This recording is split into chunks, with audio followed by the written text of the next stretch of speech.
15 साल तक waterproof material बेचा है। कभी सोचा नहीं था कि एक दिन पानी में फंसकर डूब जाऊंगा। 15 जुलाई की दोपहर मैं वेयरहाउस में सामान गिन रहा था। अचानक मेरे फोन पर एक अजीब वेदर अलर्ट आया। कोई मामूली ऑरेंज रेनस्टॉर्म वार्निंग नहीं, बल्कि एक गहरे बैंगनी रंग का अलर्ट था जो मैंने पहले कभी नहीं देखा था। बारिश की भविष्यवाणी। 72 घंटों में 800 से 1000 mm। क्या पूरा समंदर बरसने वाला है? वेयरहाउस एक स्टीमर की तरह तप रहा था। बिना शर्ट के भी मैं पसीने से भीग रहा था। जुलाई की दोपहर। छत की छत आग की तरह गर्म थी, यहाँ तक कि पंखे से भी गर्म हवा आ रही थी। एलेक्स, मुझे वाटरप्रूफ मेम्ब्रेन के 20 और रोल दो। टॉम, मेरा रेगुलर कस्टमर और फोरमैन, दरवाज़ा खोलकर अंदर आया। उसका चेहरा अजीब लग रहा था। मैंने हैरानी से उसकी तरफ देखा। क्या तुम आज सुबह ही 10 रोल नहीं ले गए थे? काफ़ी नहीं है, बिल्कुल भी काफ़ी नहीं है। क्या तुमने मौसम की भविष्यवाणी देखी? तभी मेरी नज़र मेरे फ़ोन पर चमक रहे उस गहरे बैंगनी अलर्ट पर गई। मैंने डिटेल्स के लिए टैप किया। मौसम विभाग के मुश्किल शब्दों से मेरा सर चकरा गया। बहुत ज़्यादा तेज़ी से बरसने वाले बादलों का झुंड। पानी की भाप का असाधारण बहाव। 72 घंटों से ज़्यादा तक गंभीर मौसम बने रहने की उम्मीद। इसका मतलब क्या है? टॉम ने मुश्किल से थूक निकला। मतलब बहुत तेज़ बारिश होने वाली है, बहुत ज़्यादा। मैं 20 साल से कंस्ट्रक्शन में काम कर रहा हूँ, ऐसी चेतावनी कभी नहीं देखी। वो पागलों की तरह सामान खरीदने लगा।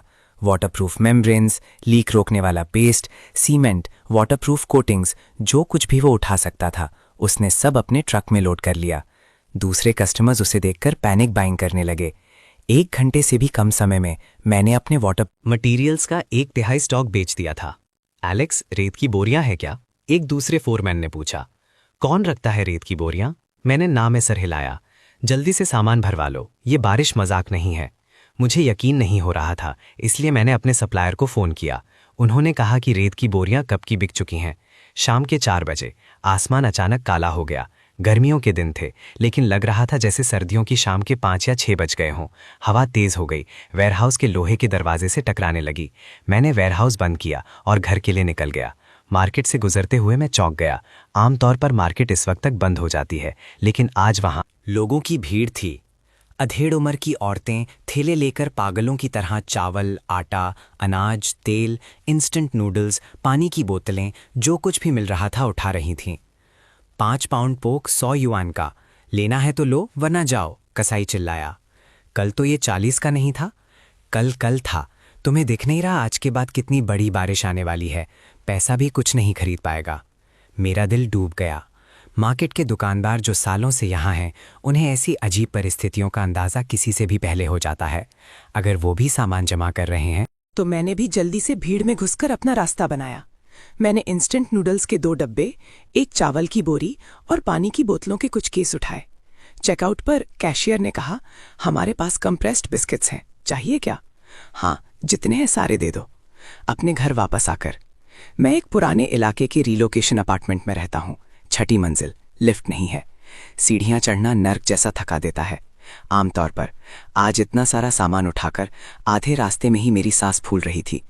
5वीं मंजिल पर जॉर्ज ने अपना दरवाज़ा खोला और मुझे देखा।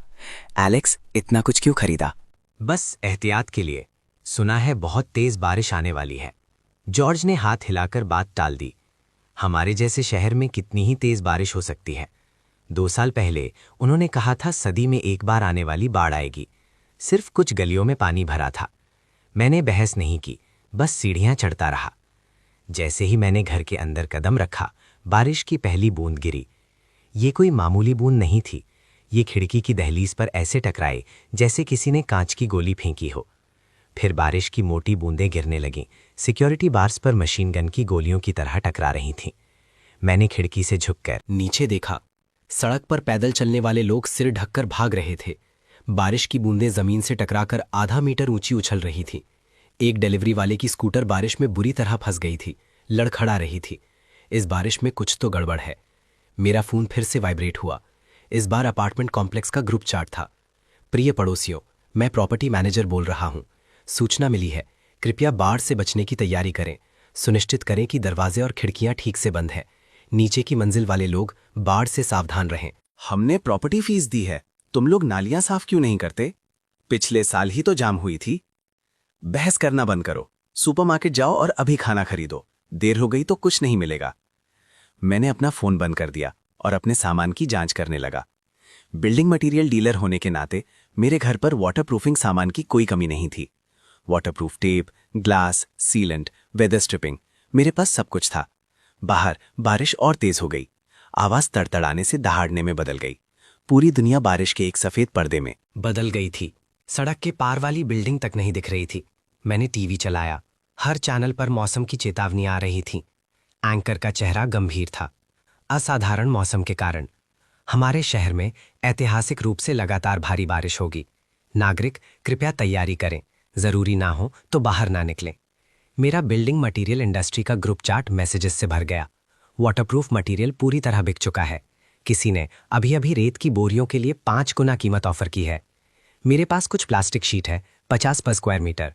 पहले आओ, पहले पाओ। इन मैसेजेस को पढ़कर मैं और ज़्यादा बेचैन हो गया। इस बिजनेस में 15 साल हो गए, मैंने सब कुछ देखा है, लेकिन इस बार मुझे कुछ अलग ही महसूस हो रहा था। बाहर बारिश और तेज हो गई। नीचे की नाली से बुलबुले उठने लगे। गुदगुदाने की आवाज़ आ रही थी, जैसे ज़मीन के नीचे कोई राक्षस जाग रहा हो। मैंने अपना फ़ोन निकाला और कुछ करीबी दोस्तों को मैसेज किया, भाई ये बारिश बहुत ख़राब है, अभी खाना जमा कर लो। ज़्यादातर ने जवाब दिया, तुम ज़्यादा सोच रहे हो। सिर्फ एक दोस्त जो जल प्रबंधन में काम करता है, उसने 3 शब्दों में जवाब दिया, जल्दी खाना जमा करो। मैंने और देर नहीं की। रेनकोट पहना और नीचे भागा। कॉम्प्लेक्स के गेट पर कन्वीनियंस स्टोर पूरा खाली हो चुका था। मालिक दुकान बंद कर रहा था। खत्म हो गया, सब कुछ खत्म हो गया। पैसा अब बेकार है। मैं 3 गलियां पार करके भागा और आखिर में एक छोटा सुपरमार्केट खुला मिला। अंदर अफरा तफरी मची हुई थी। लोग हर तरफ शॉपिंग कार्ट लेकर टकरा रहे थे। शेल्व्स बिल्कुल खाली थीं। मैंने इंस्टेंट नूडल्स के आखिरी 2 डब्बे उठा लिए, अचार के कुछ पैकेट, 1 दर्जन सॉसेज। चेकआउट पर मालिक ने 800 रुपए बताए। उस सामान के जो आमतौर पर 100 से कम का होता है, तुम्हें 800 देने हैं।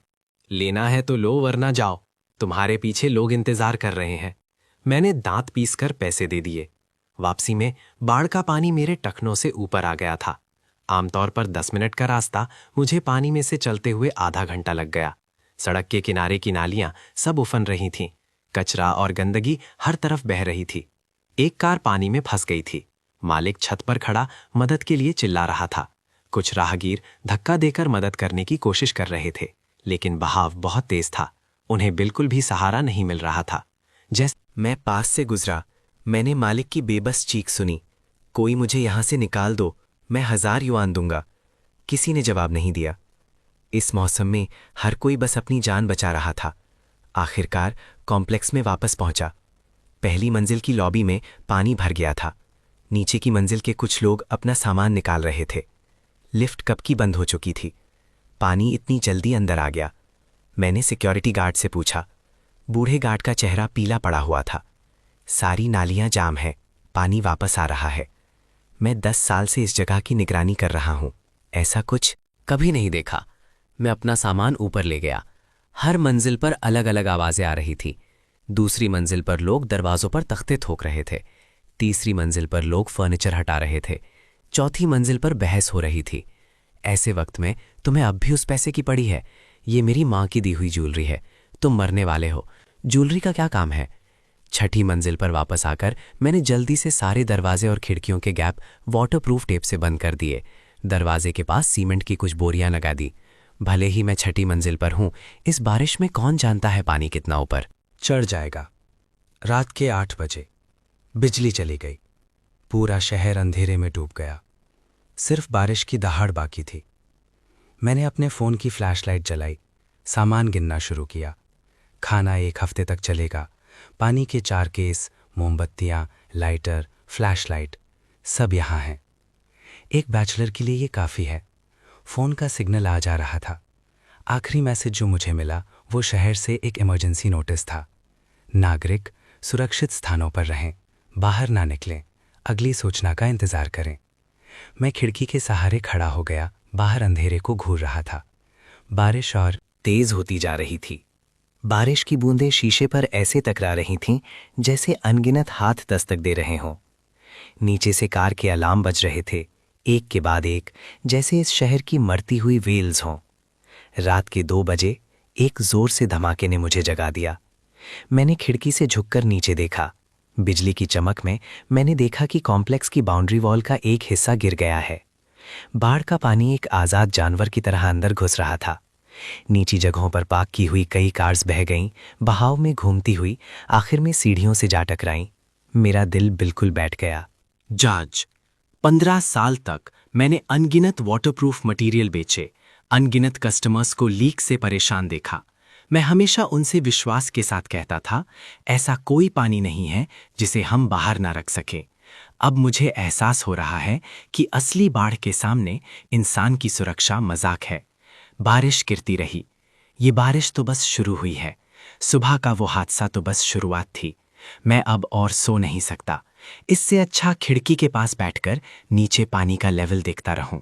फोन में अभी भी बैटरी थी, लेकिन सिग्नल पूरी तरह से जा चुका था। आखिरी सोशल कल रात 11 बजे का था। कोई रीसेलर फ्रेंच परफ्यूम पर क्लियरेंस सेल का ऐड दे रहा था। कितना अजीब है। सुबह होते ही बारिश थोड़ी हल्की हुई। तभी मैंने नीचे की तबाही देखी।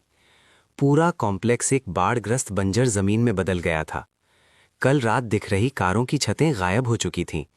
अब सिर्फ एंटेनाज सतह पर घूम रहे थे। कॉम्प्लेक्स की हरियाली, एक्सरसाइज के सामान, पवेलियंस, सब कुछ गदले पीले पानी के नीचे गायब हो गया था।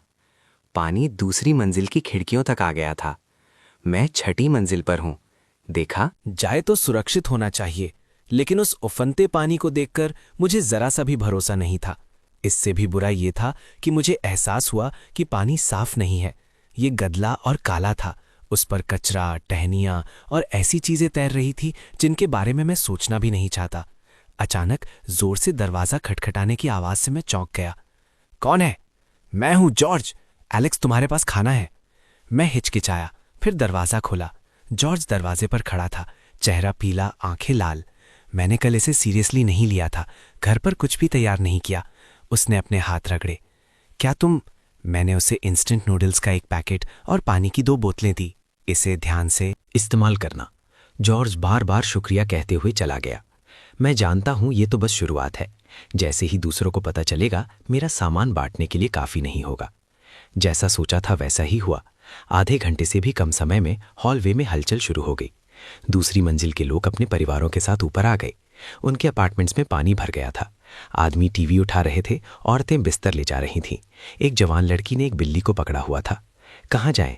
क्या हम हॉलवे में रह सकते हैं? डूबने से तो बेहतर है। ये सब प्रॉपर्टी मैनेजमेंट की गलती है। नालियां हर साल जाम होती हैं, कभी ठीक नहीं होती। शोर बढ़ता जा रहा था। मैंने बस अपना दरवाज़ा बंद कर लिया, नज़र से दूर, दिमाग से दूर। लेकिन मुसीबत ने मुझे ढूंढ ही लिया। तीसरी मंजिल से लिंडा ने दरवाज़ा खटखटाया।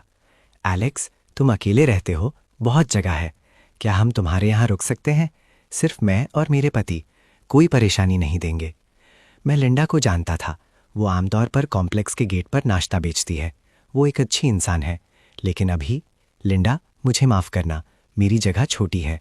लिंडा का चेहरा बदल गया। मैंने तुम्हारे साथ अच्छा किया है। हमेशा ब्रेकफास्ट ट्रैप के साथ एक्स्ट्रा देती थी, कभी पैसे नहीं लिए। भूल जाओ, मैं किसी और से पूछ लूंगी। मैंने दरवाज़ा बंद कर दिया। मुझे अजीब लग रहा था, लेकिन मैं साफ जानता था कि अगर अब मैं नरम दिल बना तो बाद में हालात और ख़राब हो जाएंगे।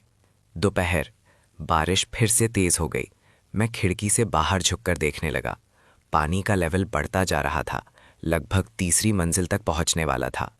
सामने वाली बिल्डिंग में कोई खिड़की से बेडशीट हिला रहा था, जैसे मदद मांग रहा हो। लेकिन इतनी दूरी से कोई किसी की मदद नहीं कर सकता। इससे भी ज्यादा डरावना ये था कि पानी का रंग गडले पीले से स्लेटी काले रंग में बदल गया था, जिस पर तेल जैसी परत तैर रही थी। मैंने मरी हुई मछलियां, फूली हुई और ऊपर की तरफ पेट करके तैरते हुए देखें, और कचरे के थैले। पता नहीं उनके अंदर क्या था। हवा में सड़न की बदबू थी। खिड़कियां बंद होने के बाद भी ये अंदर आ रही थी। हॉलवे में एक और हंगामा शुरू हो गया। चौथी मंजिल वाला रहने के लिए पैसे ले रहा है, 1 दिन के 500 युआन। वो सीधे सीधे लोगों को लूट क्यों नहीं लेता? उनके पास जगह है, तुम्हारे पास है क्या? क्या ये लूट नहीं है? मैं कहता हूं हम सब मिलकर छत पर एक शेल्टर बनाते हैं। इतनी तेज हवा और बारिश में शेल्टर बनाना, क्या वो टिकेगा? एक के बाद एक बहस शुरू हो गई। मैंने पीप होल से झांका। हॉलवे लोगों से भरा हुआ था। हर तरफ बिस्तर के ढेर लगे थे। किसी ने खाना पकाने के लिए आग जलाई। दुम घोंटने वाला धुआं दरवाजे की दरारों से अंदर आ रहा था। अचानक एक चीख हवा में गूंजी। कोई पानी में कूद गया। मैं खिड़की की तरफ भागा। पानी पर एक साया तैरता हुआ देखा। तेजी से बहाव के साथ बह गया। सामने वाली बिल्डिंग से कोई था। शायद उम्मीद खो चुका था। जिंदा रहने के लिए कहीं तैरकर जाने की कोशिश कर रहा था। लेकिन ये बहाव, 1 मिनट से भी कम समय में वो शख्स गायब हो गया। हॉलवे कुछ सेकंड के लिए शांत हो गया। फिर और ज्यादा घबराहट फैल गई। ऐसा नहीं होगा, कोई हमें बचाने आएगा। बचाओ, बाहर देखो, पूरा शहर ऐसा ही है। कौन आ रहा है? घबराहट बीमारी की तरह फैल गई। कुछ लोग रोने लगे, कुछ प्रार्थना करने लगे, दूसरे दरवाजे पीटने लगे। मुझे पता है तुम्हारे पास खाना है, हम सब पड़ोसी हैं। क्या तुम हमें मरने के लिए छोड़ दोगे? इसे तोड़ दो, अंदर जरूर सामान है। मैंने जल्दी से फर्नीचर से दरवाजा बंद कर दिया। मेरी हथेलियां पसीने से भीग रही थीं। बाहर से पीटने की आवाज और तेज हो गई। मुझे लकड़ी के टूटने की आवाज भी सुनाई दे रही थी। ऐसे नाजुक वक्त में 6ठी मंजिल से मार्कस बोला, सब रुक जाओ। अगर किसी ने ये जारी रखा तो मैं उन्हें नीचे फेंक दूंगा। मार्कस एक पुराना सैनिक था। आमतौर पर शांत रहता था, लेकिन कॉम्प्लेक्स में उसका बहुत सम्मान था। जैसे ही वो बोला, बाहर धीरे धीरे शांति हो गई। ये आपसी झगड़े का वक्त नहीं है। मार्कस की आवाज स्थिर थी। अपनी अपनी जगह वापस जाओ या हॉलवे में ही रहो। अगर किसी ने चोरी करने की कोशिश की तो मैं सबसे पहले उन्हें रोकूंगा। भीड़ छट गई, लेकिन मैं जानता था कि ये बस थोड़ी देर के लिए है। जब लोग सच में भूखे होंगे तो कोई भी अधिकार मायने नहीं रखेगा। शाम, मैंने कंप्रेस्ड बिस्किट्स चबाए, उन्हें पानी की बोतल से निगल लिया। इन चीज़ों का स्वाद बहुत बुरा था, लेकिन अब ये जीवन रक्षक थीं। बाहर बारिश गिरती रही। पानी तीसरी मंजिल को पूरी तरह से डुबा चुका था। पूरी बिल्डिंग एक द्वीप बन गई थी। बारिश और बहते पानी के अलावा शहर की कोई आवाज नहीं बची थी। ना कार, ना आवाजें, ना संगीत, यहां तक कि पक्षी भी नहीं। ये 80 लाख लोगों का शहर जैसे एक रात में मर गया था। मैंने एक सिगरेट जलाई, आखिरी पैकेट। धुएं के बीच मैंने बहुत सी चीजें सोचीं। अपनी पुरानी पत्नी के बारे में सोचा। सोच रहा था वो कैसी होगी। जब हमारा तलाक हुआ वो दक्षिण चली गई थी। वहां वो ठीक होनी चाहिए। अपने माता पिता के बारे में सोचा जो घर पर थे। वो गांव में है, ऊंची जमीन पर। उन्हें सुरक्षित होना चाहिए। अपने वेयरहाउस के सामान के बारे में सोचा। वो वाटरप्रूफ मटेरियल शायद अब पानी में भीग रहे होंगे। कितना अजीब है। किसी ने फिर दरवाज़ा खटखटाया, इस बार धीरे से। एलेक्स, मैं हूं, मार्कस। मैंने दरवाजा खोला। मार्कस का चेहरा गंभीर था। तुमसे कुछ बात करनी है। कहो मार्कस। 6ठी मंजिल पर सिर्फ 4 घर हैं। हमें एकजुट होना चाहिए। उसने अपनी आवाज धीमी कर ली। नीचे वाले लोग बस टूटने ही वाले हैं। जब लोग भूखे होते हैं वो कुछ भी कर सकते हैं। मैंने सर हिलाया। तुम सही हो। डेविड और मेरे पास, दोनों के पास खाना जमा है। 1 हफ्ते या उससे ज्यादा चल सकता है। कोई समस्या नहीं है। लेकिन रायन का सोचना पड़ेगा। नौजवान लड़का है, कोई अनुभव नहीं। शायद उसने कुछ तैयार नहीं किया होगा।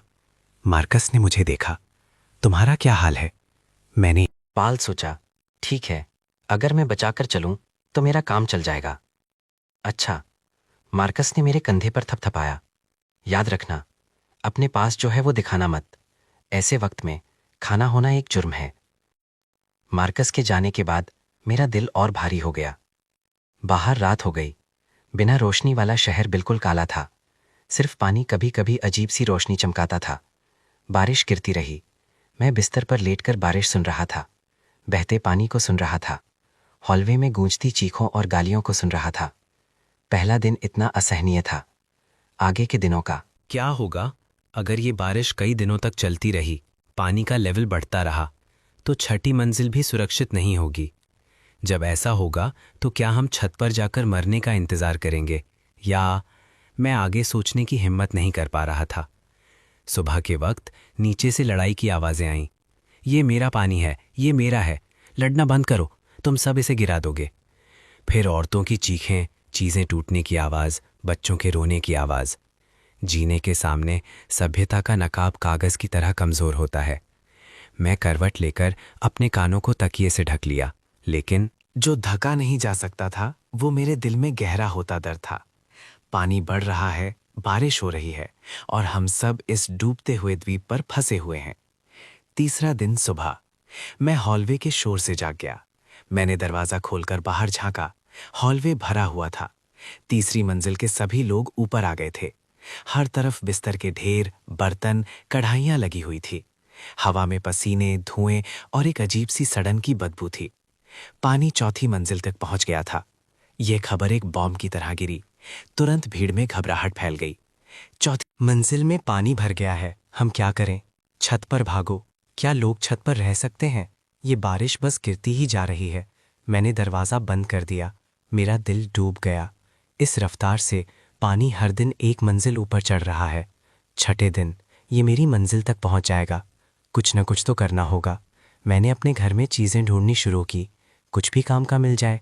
वाटरप्रूफ टार्प, प्लास्टिक की बाल्टियाँ, रस्सी, टेप, कुछ औजार भी। बिल्डिंग मटेरियल के बिजनेस में होने के कारण मैंने सालों से बेकार चीज़ें जमा करके रखी थीं। अब वो खजाना थीं।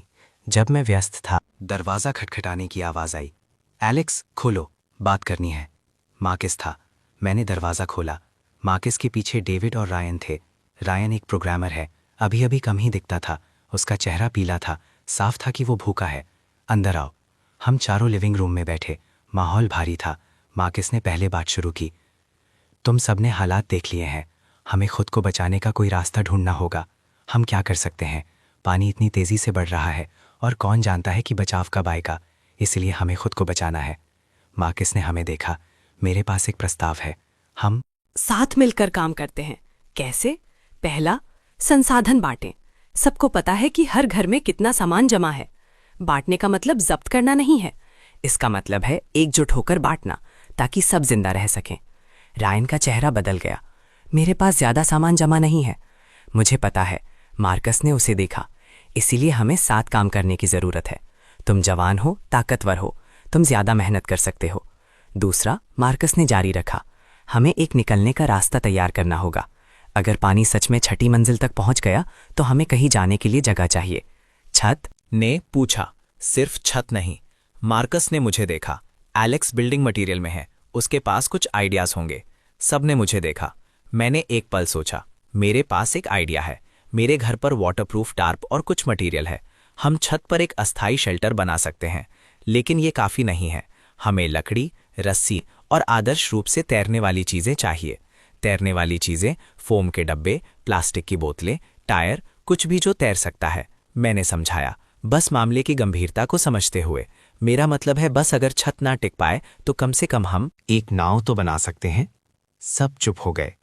नाव बनाने का मतलब है बाढ़ के पानी में बहना। ये लगभग खुदकुशी है। इतना आगे का मत सोचो। मार्कस ने चुप्पी तोड़ी। अभी सबसे जरूरी है मटेरियल जमा करना, सुरक्षा को मजबूत करना। डेविड, हॉलवे चेक करो, कुछ भी काम का हो जमा करो। रायन, तुम और एलेक्स दरवाजे खटखटाओ, देखो कौन साथ काम करने को तैयार है। क्या वो लोग मानेंगे? रायन को शक था। मानेंगे या नहीं, उन्हें मानना पड़ेगा। मार्कस की नज़र तेज थी। जिंदा रहना है तो एक हो जाओ। रायन और मैं निकल गए। हॉलवे की हालत सुबह से भी ज्यादा खराब थी। कोई कोने में आग पर खाना पका रहा था। गाढ़ा धुआं आंखों में चुभ रहा था। दूसरे लोग जगह के लिए लड़ रहे थे। लेटने की जगह के लिए मारपीट कर रहे थे। माफ कीजिए सर, मैंने 601 का दरवाज़ा खटखटाया। हम कुछ छठी मंजिल के पड़ोसी आपस में बात कर रहे हैं। मैं अपनी बात पूरी कर पाता उससे पहले ही दरवाज़ा बंद हो गया। कई बार मना करने के बाद रायन निराश हो गया। ये बेकार है। आफत में हर कोई अपने लिए है। फिर से कोशिश करो। हम 603 पर आए। यहाँ एक जवान कपल रहता था। पति एक फिटनेस ट्रेनर था। पत्नी एक नर्स थी। हम खुद को बचाने के लिए संगठन बनाना चाहते हैं, समझे? आदमी ने थकी हुई नज़रों से हमें देखा। खुद को बचाना क्या होता है? मैंने योजना समझाई। कपल ने एक दूसरे को देखा। औरत ने कहा, हम शामिल हो सकते हैं, लेकिन हमारी एक शर्त है। क्या शर्त? संसाधन बांटना ठीक है, लेकिन बंटवारा निष्पक्ष होना चाहिए। और मैं एक नर्स हूँ। अगर कोई बीमार या घायल होता है तो मैं मदद कर सकती हूँ, लेकिन हम सबको मिलकर दवाइयाँ ढूंढनी होंगी। कोई समस्या नहीं है। बस इसी तरह हमारे खुद को बचाने वाले ग्रुप में 6 लोग हो गए। दोपहर हमने काम शुरू कर दिया। डेविड ने हॉलवे में काम की चीज़ें जमा की। कई फोम के डब्बे, नायलॉन की रस्सी का एक गट्ठर, कुछ लकड़ी का तख्ते, कुछ फेंके हुए के, कुछ उधार लिए गए थे। चौथी मंजिल पर एक परिवार भाग गया था। दरवाजे खुले थे। डेविड ने अपनी आवाज़ धीमी की। 2 डब्बे इंस्टेंट नूडल्स और कुछ औजार ले। मैंने ये नहीं पूछा कि भागने का क्या मतलब है। ऐसे वक्त में नैतिकता एक आयश है। मार्कस छत पर शेल्टर बनाने की योजना संभाल रहा था। वो एक लड़ाकू इंजीनियर था, इसमें उसे अनुभव था। छत पर एक पानी की टैंकी का कमरा था। उसे शेल्टर में बदला जा सकता है। इसे वाटरप्रूफ टार्प से घेर लो। ऊपर एक ढलान वाली छत बनाओ। बारिश का पानी बह जाएगा। क्या हम बारिश का पानी जमा कर सकते हैं? हाँ, मैंने बीच में कहा। मेरे पास प्लास्टिक के पाइप और जमा करने के लिए बाल्टियां हैं। एक साधारण बारिश का पानी जमा करने का सिस्टम बना सकता हूँ। ये बहुत अच्छा है। अभी हमें सबसे ज्यादा साफ पानी की जरूरत है। हॉलवे में लोगों को पहले से ही दस्त लगने लगे हैं। जैक, फिटनेस ट्रेनर, ताकतवर था। वो मटीरियल धोने का काम संभाल रहा था। उसके जिम के हुनर पर मत जाओ, असली काम अब भी उसे थका रहा था। ये वजन उठाने से कहीं ज्यादा मुश्किल है। उसने पसीना पोंछा और शिकायत की। शाम तक हमने छत पर एक बुनियादी ढांचा बना लिया था। कच्चा था, लेकिन कम से कम ये हवा और बारिश से बचाता था। कल जारी रखेंगे, मार्कस ने कहा। सब आज रात आराम करो। कोई हॉलवे में रात की निगरानी करेगा। रात की निगरानी? रायन समझा नहीं। चोरी या इससे भी बुरी परिस्थितियों को रोकने के लिए। रात में बारिश थोड़ी हल्की हो गई। मैं खिड़की पर झुककर बाहर देख रहा था। पानी का लेवल चौथी मंजिल को पूरी तरह से डुबाकर 5वीं के पास पहुंच गया था। सतह पर तरह तरह का मलबा तैर रहा था। प्लास्टिक के थैले, फर्नीचर के टुकड़े और ऐसी चीजें जिन्हें मैं गौर से देखना नहीं चाहता था। सामने वाली बिल्डिंग की हालत और खराब थी। कई खिड़कियां चौड़ी खुली हुई थीं। अंदर बिल्कुल काला था। पता नहीं निवासी भाग गए या अचानक मैंने कुछ डरावना देखा। सामने 5वीं मंजिल की खिड़की में एक साया हिल रहा था। लग रहा था जैसे बाहर देख रहा हो, लेकिन हरकतें सख्त थीं, जिंदा नहीं लग रहा था। मैंने अपनी फ्लैशलाइट निकाली और उस पर रोशनी डाली। साया तुरंत पीछे हट गया। कोई बचने वाला था या मैंने गलत देखा? जब मैं सोच रहा था, हॉलवे में अचानक तेज बहस शुरू हो गई। ये मेरी जगह है, ये मैं यहां पहले था। बहस करना बंद करो। ऐसा ही चलता रहा तो मैं तुम सबको नीचे फेंक दूंगा। बहस लड़ाई में बदल गई। मुक्के लगने की आवाजें, चीजें टूटने की आवाज, औरतों की चीखें एक साथ मिल गईं। मैं हिचकिचा रहा था कि देखने जाऊं या नहीं, जब मार्कस की आवाज गूंजी। सब रुक जाओ। लड़ाई रुक गई, लेकिन गालियां चलती रहीं। सब पीछे हटो, हम जगह को फिर से बांटेंगे। मार्कस की आवाज में अधिकार था। किसी को कोई आपत्ति है? अभी नीचे जाओ। चौथी मंजिल अभी भी खाली है। कोई चौथी मंजिल पर जाने की हिम्मत नहीं करता था। वहां पानी भरा हुआ था। हॉलवे धीरे धीरे शांत हो गया, लेकिन सब जानते थे कि ये शांति ज्यादा देर नहीं टिकेगी। सुबह एक अजीब आवाज ने मुझे जगाया, जैसे पानी उबल रहा हो। मैं उठकर सुनने लगा। आवाज बाथरूम से आ रही थी। मैंने दरवाजा खोला। टॉयलेट उफन रहा था। साफ पानी नहीं, बल्कि गहरे भूरे रंग का मलबा बदबू दे रहा था। सीवेज सिस्टम पूरी तरह से जाम हो गया था। अब ये वापस आ रहा था। मैंने जल्दी से टॉयलेट में तौलिया ठोस दिया, उसे टेप से बंद कर दिया, लेकिन मलबा अभी भी फर्श की नाली और सिंक की नाली से बाहर निकल रहा था। पूरा बाथरूम जल्दी ही मलबे से भर गया। बदबू बर्दाश्त से बाहर थी। मैं सिर्फ बाथरूम का दरवाज़ा बंद कर सकता था। सारी दरारों को टेप से बंद कर दिया, लेकिन ये बस एक अस्थायी समाधान था। मलबा आखिर में बाहर निकल ही जाएगा। इससे भी बुरा ये था कि बाथरूम के बिना हम शारीरिक ज़रूरतों को कैसे पूरा करेंगे। सुबह होने के बाद मैंने पाया कि ये सिर्फ मेरी जगह नहीं थी। पूरी बिल्डिंग का सीवेज सिस्टम कोलैप्स हो गया था। हॉलवे में बदबू आ रही थी। लोगों ने समस्या का समाधान करने के लिए प्लास्टिक के थैलों का इस्तेमाल करना शुरू कर दिया। फिर उन्हें खिड़कियों से बाहर फेंक दिया। सभ्यता, गरिमा, जिंदा रहने के सामने ये शब्द हास्यास्पद रूप से खोखले थे। हम और इंतजार नहीं कर सकते। मार्कस ने एक मीटिंग बुलाई। हमें तेजी से काम करना होगा। छत का शेल्टर पूरा करना होगा, लेकिन हमारे पास काफी मटेरियल नहीं है। डेविड ने माथे पर बल डाले। तो जाओ और ढूंढो। मार्कस ने खिड़की से बाहर देखा। पानी का लेवल अभी भी बढ़ रहा है, लेकिन रफ्तार धीमी हो गई है। जब तक हम हिलडुल सकते हैं, जो कुछ जमा कर सकते हैं करो। कहाँ? मार्कस ने सामने वाली बिल्डिंग की तरफ इशारा किया। वहां। सब चुप हो गए। सामने वाली बिल्डिंग में जाने का मतलब है 20 मीटर से ज्यादा बाढ़ के पानी को पार करना। इस तेज बहाव में ये लगभग खुदकुशी है। मैं जाऊंगा। जेक खड़ा हो गया। मैं एक अच्छा तैराक हूं। मैं भी जाऊंगा, मैंने कहा।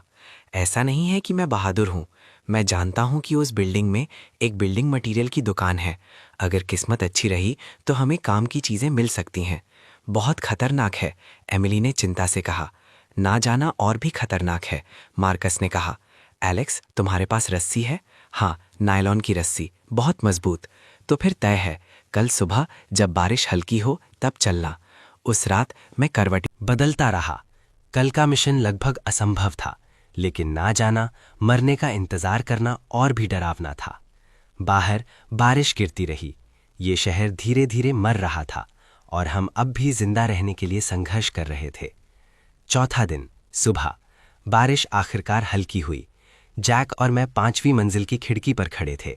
नीचे गडले बाढ़ के पानी को देख रहे थे। बहाव तेज था, तरह तरह के मलबे के साथ दहाड़ता हुआ गुजर रहा था। एक रेफ्रिजरेटर पानी में घूम रहा था। एक जोर से धमाके के साथ सीढ़ियों से टकराया, तुरंत टुकड़े टुकड़े हो गया। अब भी चलना है, जैक ने मुश्किल से थूक निगला। चलो, मैंने रस्सी अपनी कमर के चारों तरफ 3 बार बांधी। तुम ये सिरा पकड़ो, मैं पहले जाकर देखता हूं। सच तो यह है कि मेरे पैर कांप रहे थे, लेकिन अब कोई चारा नहीं था। मार्कस ने मेरे कंधे पर थपथपाया। अगर नहीं हो पा रहा है तो वापस आ जाना। जिंदगी किसी भी चीज से ज्यादा कीमती है, मुझे पता है। मैंने एक गहरी सांस ली और खिड़की से बाहर निकला। बाढ़ का पानी हड्डियों को ठंडा कर देने वाला ठंडा था। तुरंत मेरे कपड़ों को भिगा दिया। मैंने दांत पीसकर सामने की तरफ जोर से तैरा। बहाव सोचा था उससे भी ज्यादा तेज था।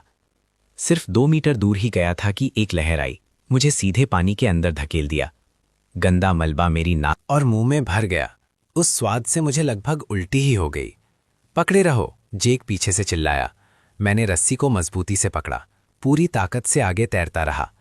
20 मीटर आमतौर पर एक पूल में आसान होता है, अब ये यांगजे नदी को पार करने जैसा था। एक लकड़ी का तख्ता मेरे सर के पास से गुजरा। अगर वो ठीक से लग जाता तो मैं बेहोश हो जाता। आखिर में मैंने सामने वाली बिल्डिंग की सिक्योरिटी बार्स को पकड़ लिया। पहुंच गया, मैंने पीछे से चिल्लाया। जेक ने उत्साह से हाथ हिलाया। फिर मैंने रस्सी को खिड़की के फ्रेम से बांध दिया, रस्सी को गाइड के रूप में इस्तेमाल करते हुए। अब ये आसान होगा। मैं 5वीं मंजिल में चढ़ गया। अंदर अफरा तफरी मची हुई थी। फर्नीचर हर जगह उल्टा पड़ा था। फर्श पर हर तरफ कीचड़ था। अपार्टमेंट खाली था। निवासी किसी वक्त भाग गए थे या अब भाग नहीं पाए। मैं आगे सोचने की हिम्मत नहीं कर पा रहा था। सीधे नीचे गया। 4थी मंजिल की बिल्डिंग मटेरियल की दुकान डूबी हुई थी। रोलिंग डोर चौड़ा खुला हुआ था। मैंने नीचे डुबकी लगाई और खोजा। कई तारों के बंडल, एक्सपेंशन बोल्ट्स का एक डब्बा, कुछ वाटरप्रूफ मटेरियल मिला। सबसे बड़ी खोज फोम बोर्ड का एक बंडल था जो तैरने के लिए बिल्कुल सही था। मैंने सब कुछ एक साथ बांधा, उसे मुश्किल 5वीं मंजिल तक वापस खींच कर लाया। जैक बेचैन हो रहा था। मुझे सुरक्षित वापस आते देखकर उसने राहत की सांस ली। जल्दी वापस आओ, कुछ गड़बड़ हो गई है। मैं रस्सी के सहारे वापस तैर कर आया। जैसे ही खिड़की से अंदर चढ़ रहा था, मैंने ऊपर हंगामा सुना। लूटपाट, 6ठी मंजिल पर कोई सामान छिपा रहा है। दरवाजा तोड़ दो, तोड़ो इसे। जैक और मैंने एक दूसरे को देखा। सब कुछ छोड़कर ऊपर भागे। 6ठी मंजिल पूरा अफरा तफरी का माहौल था। 10 से ज्यादा लोग दरवाजा 603 के चारों तरफ खड़े थे। कुछ दरवाजे पर लात मार रहे थे, दूसरे लकड़ियों से ताला तोड़ने की कोशिश कर रहे थे। अंदर मत आओ, जैक की पत्नी एमिली अंदर से रोई। कृपया, मैं तुमसे भीख मांगती हूं, खोलो वरना हम इसे तोड़ देंगे। हाँ, तुम्हारे पास खाना है जबकि हम भूखे मर रहे हैं। मार्कस और डेविड उन्हें रोकने की कोशिश कर रहे थे, लेकिन वो कम थे। सब रुक जाओ, मैं आगे बढ़ा। तुम्हारा कोई काम नहीं, दफा हो जाओ। एक चेहरे पर घाव वाले आदमी ने मुड़कर देखा। ये मेरे दोस्त की जगह है। दोस्त? चेहरे पर घाव वाले आदमी ने हंसी उड़ाई। अब दोस्त? एक दोस्त सबके साथ खाना बांटता है, भीड़ ने जवाब दिया। हाँ, खाना बांटना चाहिए। वो क्यों? इसे जमा कर रहे हैं, खोलो इसे। हम सब पड़ोसी हैं, क्या तुम हमें मरने के लिए छोड़ दोगे? कितना अजीब है, मैंने यही बात 2 दिन पहले सुनी थी। किसी ने ये मुझसे कहा था। जाके भीड़ को धक्का देकर दरवाजे की रक्षा करने लगा। किसी ने मेरी पत्नी को हाथ लगाया तो मैं उससे लड़ूंगा। चेहरे पर घाव वाले आदमी ने एक फल काटने वाला चाकू निकाला। लड़ो तो आओ। तनाव तुरंत चरम पर पहुंच गया। उस पल एक आवाज गूंजी। यहाँ क्या हो रहा है? भीड़ अलग हो गई। चौथी मंजिल से विक्टर ऊपर आया। मैं इस आदमी को जानता हूँ, एक कबाड़ इकट्ठा करने का स्टेशन चलाता है। आमतौर पर दोस्ताना लगता है, लेकिन वो असल में निर्दयी है। विक्टर, ये लोग सामान छिपा रहे हैं, सबके साथ नहीं बांट रहे। चेहरे पर घाव वाले आदमी ने तुरंत शिकायत की। विक्टर ने हमें देखा, फिर दरवाजे को। ऐसा करते हैं, हम सब पड़ोसी हैं, थोड़ा समझदारी से काम लेते हैं। आधे निकाल लो, बाकी रख लो। हम क्यों दें? जाक गुस्से में था, इसलिए विक्टर के पीछे से 4-5 गुंडे निकले। सबके हाथ में हथियार थे, लग रहा था वो तैयार होकर आया था। मार्कस आगे बढ़ा। बॉस विक्टर, थोड़ी दया दिखाओ। मार्कस, मैं एक आदमी के रूप में तुम्हारा सम्मान करता हूं। विक्टर बिना किसी गर्माहट के मुस्कुराया। लेकिन अब हालात क्या हैं, तुम मुझसे बेहतर जानते हो। या तो आधा बांट लो, या... उसने बात पूरी नहीं की, लेकिन खतरा साफ था। एमिली अंदर रोई। दे दो उन्हें जेक, दे दो उन्हें। जेक ने दांत पीस लिए। उसकी मुट्ठियां जोर से बंध गईं। दरवाज़ा खोलो। मैंने उसके कंधे पर थपथपाया। जिंदा रहो तो आगे लड़ सकते हो। दरवाज़ा खुला। विक्टर के आदमी अंदर घुस गए। कैबिनेटों को उल्टा पुल्टा कर दिया। 2 डब्बे इंस्टेंट नूडल्स, 1 बोरी चावल, कुछ पानी की बोतलें मिली। बस इतना ही। चेहरे पर घाव वाला आदमी असंतुष्ट था। सच में बस इतना ही है, एमिली ने रोते हुए कहा। उन्होंने फिर से तलाशी ली। सच में और कुछ नहीं मिला। आधा ले लो। विक्टर ने हाथ हिलाया। उसके आदमी तुरंत 1 डब्बे नूडल्स और आधा बोरी चावल ले गए। जाते हुए उसने मुझे एक मतलबी नज़र से देखा। एलेक्स है ना? सुना है तुम्हारे पास काफ़ी सामान जमा है। मेरा दिल डूब गया। बड़ी मुसीबत। विक्टर के जाने के बाद भीड़ छट गई, लेकिन सब जानते थे कि ये बस शुरुआत है। मुझे माफ़ कर दो, एमिली सिसकियां भरते हुए बोली। मैंने लापरवाही से खिड़की के पास नूडल्स बनाए। किसी ने देख लिया। तुम्हारी गलती नहीं है, मार्कस ने सांत्वना दी। ये जल्दी या देर से होना ही था। हम 6 लोग इकट्ठे हुए। माहौल भारी था। हम क्या करें? डेविड ने पूछा। विक्टर और उसका गिरोह साफ तौर पर संगठित है। हमें लड़ना होगा, जेक ने दांत पीसकर कहा। जल्दबाजी मत करो, मार्कस ने उसे रोका। आमने सामने हम हार जाएंगे। कोई दूसरा रास्ता चाहिए। क्या रास्ता? मार्कस ने मुझे देखा। एलेक्स, तुम सामने से क्या लाए हो? कुछ बिल्डिंग मटेरियल और फोम बोर्ड। एक नाव बनाने के लिए काफ़ी है। सब हैरान रह गए। मार्कस, तुम्हारा मतलब है? सबसे बुरे के लिए तैयार रहो। मार्कस का चेहरा गंभीर था। विक्टर यहां नहीं रुकेगा। बाकी लोग भी उसके रास्ते पर चलेंगे जब उन्हें एक बार स्वाद मिल जाएगा। मरने का इंतजार करने के बजाय वहां जाओ। मार्कस ने खिड़की से बाहर इशारा किया। मैंने देखा है, 2 किलोमीटर उत्तर में। वहां ऊंची जमीन है। पुराने सिटी हॉल की जगह ऊंचाई पर है। शायद बाढ़ नहीं आई होगी। 2 किलोमीटर बाढ़ के पानी में बहना, ये योजना पागलों वाली है। पहले तैयारी करो, मार्कस ने फैसला किया। सबसे अच्छा है अगर हमें ना जाना पड़े, लेकिन अगर जाना ही पड़ा। उस रात हमने चुपके से तैयारी शुरू कर दी। मैंने नाव के ढांचे का डिजाइन संभाला। फोम बोर्ड आधार के रूप में, तैरने के लिए खाली पानी की बोतलें, फ्रेम के रूप में लकड़ी के तख्ते, बांधने के लिए रस्सी। सिद्धांत रूप से 3 या 4 लोगों को ले जा सकती है। जैक और डेविड ने मटेरियल जमा करने का काम संभाला। रात के अंधेरे में वो उन अपार्टमेंट्स में घुस गए जहां से लोग भाग गए थे। काफी प्लास्टिक की बोतलें और लकड़ी मिली। एमिली ने बेडशीट को पट्टियों में फाड़ा। रस्सी के रूप में इस्तेमाल किया जा सकता है। रायन में ताकत कम हो सकती है, लेकिन वो चतुर है। भार क्षमता और संतुलन की गणना में मेरी मदद की। 3 बजे पहली नाव पूरी हुई। बहुत कच्ची थी, लेकिन ये तैरती थी। 2 और बनाओ, मार्कस ने कहा। सुरक्षा के लिए बेहतर है। सुबह के पास अचानक हॉलवे से चीखें आईं। हम बाहर देखने के लिए भागे। देखा कि कोई दूसरी मंजिल की सीढ़ियों पर पड़ा है। पेट में एक चाकू, फर्श पर खून का तालाब। क्या हुआ? खाने के लिए लड़ाई, उस व्यक्ति ने रुक रुक कर कहा। तीसरी मंजिल पर कोई मर गया है। बात पूरी करने से पहले ही वो मर गया। हॉलवे में मौत जैसी शांति छा गई। सबको एहसास हो गया कि चीजें पूरी तरह से हाथ से निकल चुकी हैं। एक निवाले के लिए लोग अब मार रहे हैं। सब वापस जाओ। विक्टर की आवाज नीचे से आई। किसी ने भी सामान जमा करने की हिम्मत की तो यही होगा। मैं कांप गया, मरे हुए के कारण नहीं, बल्कि इसलिए कि मैं अचानक समझ गया कि विक्टर ये क्यों कर रहा है। वो डर का इस्तेमाल कर रहा है, सबको नियंत्रित करने के लिए। पूरी बिल्डिंग को अपने राज्य में बदल रहा है, और हम जैसे जिन लोगों के पास सामान है वो उसके खत्मे के निशाने पर हैं। हमें आज रात जाना होगा। अंदर वापस आकर मार्कस ने धीरे से कहा, देर हो गई तो बहुत देर हो जाएगी। सबने सर हिलाया। कटने का इंतजार करने के बजाय अपनी किस्मत आजमाना बेहतर है। बाहर बारिश फिर से तेज हो गई। पानी का लेवल 5वीं मंजिल के पास आ रहा था। पूरा शहर निगलने वाला था और मानवता पहले ही डूब चुकी थी। 5वां दिन, स्थिति ने एक तेज मोड़ लिया। सुबह मैं एक गंदी बदबू से जागा।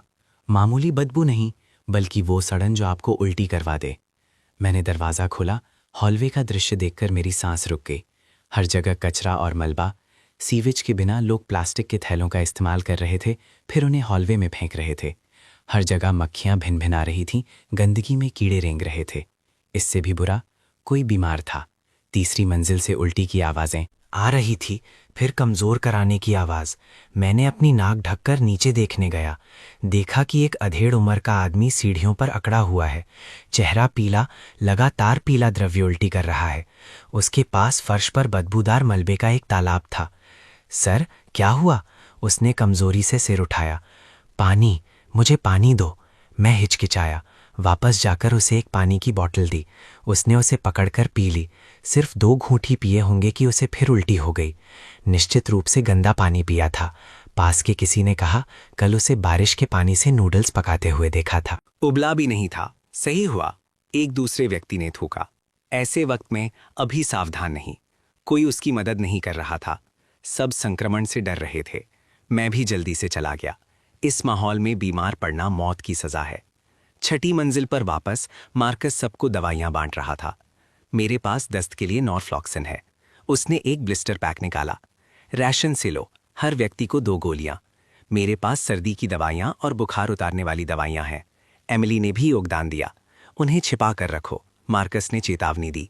किसी को देखने मत देना, वरना। उसके बाद पूरी करने से पहले बाहर दरवाज़ा खटखटाने की आवाज़ आई। खोलो। पड़ोसी समिति। अब एक पड़ोसी समिति भी है। मार्कस ने हमें दवाई छिपाने का इशारा किया, फिर दरवाज़ा खोलने गया। विक्टर बाहर खड़ा था। उसके पास एक पतला आदमी लाल आर्मबैंड पहने हुए था। मार्कस, ये हमारी नई गठित आत्मरक्षा समिति है। विक्टर ने मुस्कुराते हुए कहा, मैं संसाधन के एकजुट वितरण का प्रभारी निदेशक हूँ। स्वयं घोषित निदेशक। तुम क्या चाहते हो? मार्कस ने ठंडे से पूछा। बिल्डिंग में कोई बीमार है, दवाई चाहिए?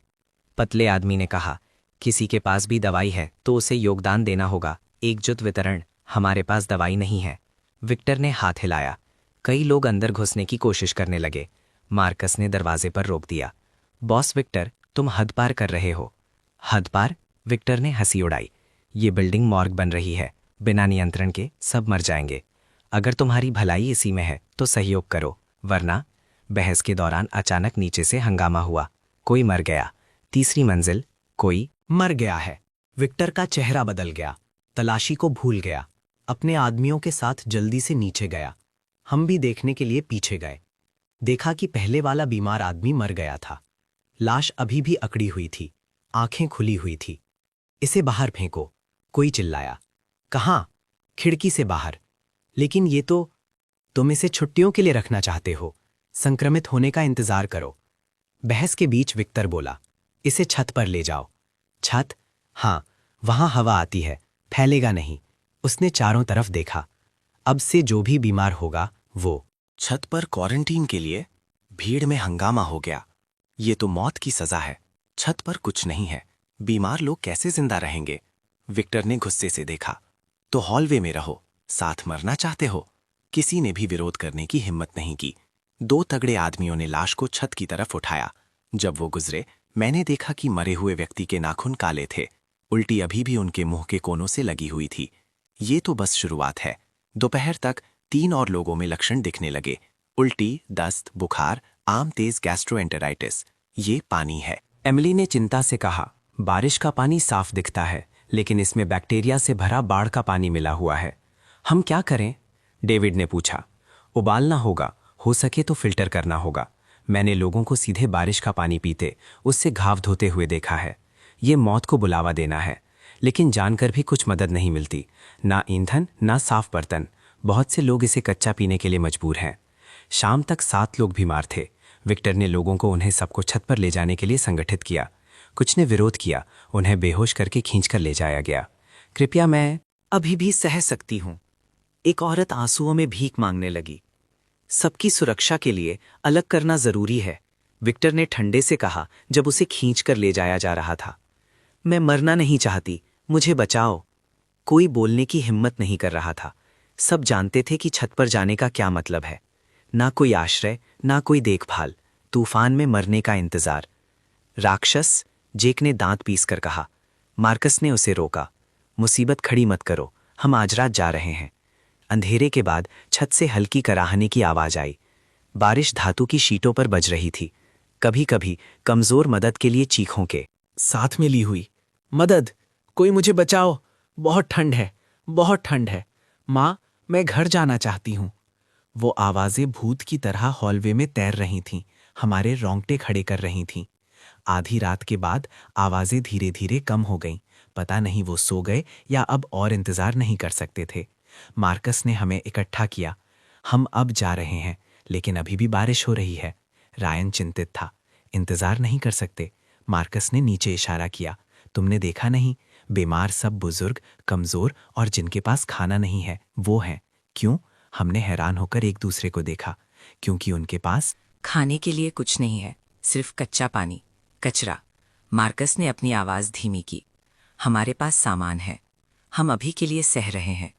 विक्टर हमें उन्हें रखने नहीं देगा। जेक ने अपनी मुट्ठियां बंद की। वो हिम्मत नहीं करेगा। क्या हिम्मत नहीं करेगा? मार्कस ने हंसी उड़ाई। हमें बीमार कर देगा, हमें छत पर भेज देगा। बिल्कुल सही, फिर हमारा सामान उसका हो जाएगा। सब समझ गए। सामान बांधो, जो ले सकते हो ले लो। मार्कस ने आदेश दिया। नाव पहले नीचे जाएगी, फिर लोग। तेज और शांत। हम चले। नाव रस्सी से खिड़की से नीचे गिरी, जोर से छपाक हुई। खुशकिस्मती से बारिश ने शोर को दबा दिया। औरतें पहले, मार्कस ने कहा। एमिली ने एक बैकपैक पकड़ा जिसमें दवाइयां और कुछ खाना था। वो पीली थी, लेकिन बहादुरी से खिड़की से बाहर चढ़ी। जेक नीचे इंतजार कर रहा था। दोनों पहली नाव पर चढ़ गए। नाव बहाव में डगमगाई, देखने में डरावनी थी, लेकिन वो स्थिर हो गई। अगला, फिर बाहर कदमों की आवाज। कोई है, रायन ने तनाव में कहा। मैंने दरवाजे पर दबाव डाला। बाहर कम से कम 3 या 4 लोग थे। इसने उन्हें पहले चुपके से घूमते हुए देखा था। विक्टर के आदमियों ने दरवाजा खटखटाया। रुको, सुनो। हम सांस लेने की हिम्मत नहीं कर पाए। मार्कस ने डेविड और रायन को आगे बढ़ने का इशारा किया। उसने एक धातु की छड़ पकड़ी, लड़ने के लिए तैयार। खाली लग रहा है, इसे खोलो। एक दरार। वो ताला तोड़ रहे थे। मार्कस ने दरवाजा खींचकर खोला। छड़ को पहले आदमी के सर पर दे मारा। वो चीखा और गिर गया। जाओ। मार्कस ने दरवाजा रोका। सब नीचे। मैंने अपना पैक पकड़ा और खिड़की से कूद गया। ठंडी बाढ़ ने मुझे तुरंत घेर लिया। सरिया पर आने से पहले मैंने पानी निकल लिया। डेविड ने मुझे नाव पर खींच लिया। रायन पहले से ही दूसरी नाव पर था। मार्कस कहाँ है? यहां। मार्कस खिड़की से कूदा, उसके बाजू पर खून लगा था। जल्दी, वो आ रहे हैं। विक्टर के आदमी खिड़की से बाहर झुके, फ्लैशलाइट इधर उधर घुमा रहे थे। वो भाग गए। विक्टर को बताओ। हम तेजी से चप्पू चला रहे थे। नाव तेज बहाव में हिचकोले खा रही थी। एक लहर ने हमें लगभग पलट ही दिया। संभल कर, नीचे हो जाओ, मार्कस चिल्लाया। बारिश हमारे चेहरों पर चुभ रही थी। कुछ नहीं दिख रहा था, बस अनुमान से चप्पू चला रहे थे।